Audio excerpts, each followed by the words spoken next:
A few years ago, there was a very significant pastors' meeting in Boston, Massachusetts.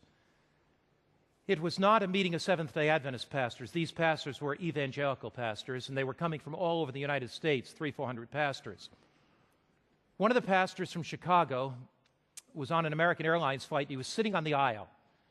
And as he was sitting on the aisle, there was nobody in the middle seat, and there was a man sitting at the window seat, and the plane took off, and this man, pastor, going to the pastors' meeting, sitting on the aisle, looked across, and he saw the man at the window praying.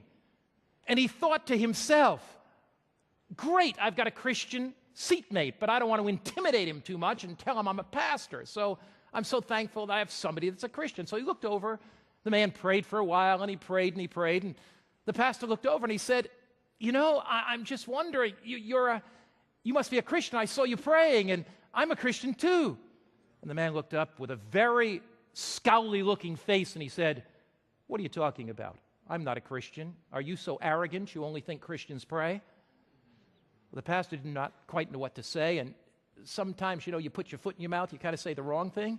So the pastor looked at him, he said, well, if you're not a Christian, who are you and what are you praying about? And the man said, I'm a Satanist. I'm a Satanist. And I've been praying.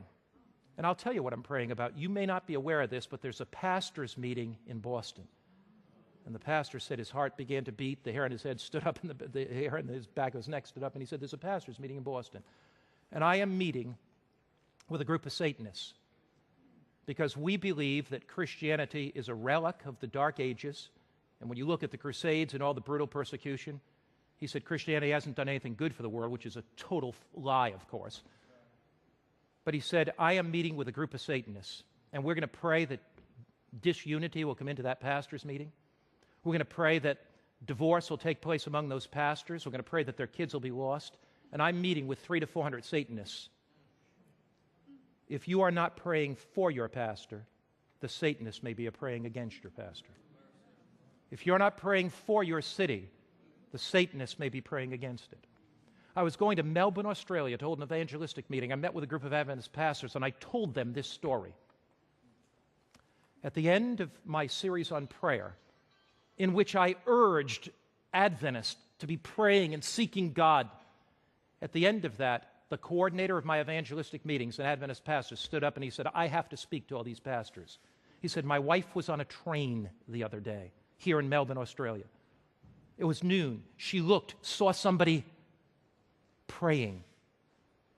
And she said, oh, you must be a Christian. She said, the lady looked up and said, I'm not a Christian at all. At 12 o'clock, every day in Melbourne, the Satanists covenant to meet together to pray that Satan will have victory in this city. My brother, my sister, do you know Jesus Christ? Are you on your knees praying every single day? Maybe you've turned into this broadcast and you're looking for something deeper in your own spiritual life. Maybe you have had a superficial Christian experience. Maybe you've been apathetic.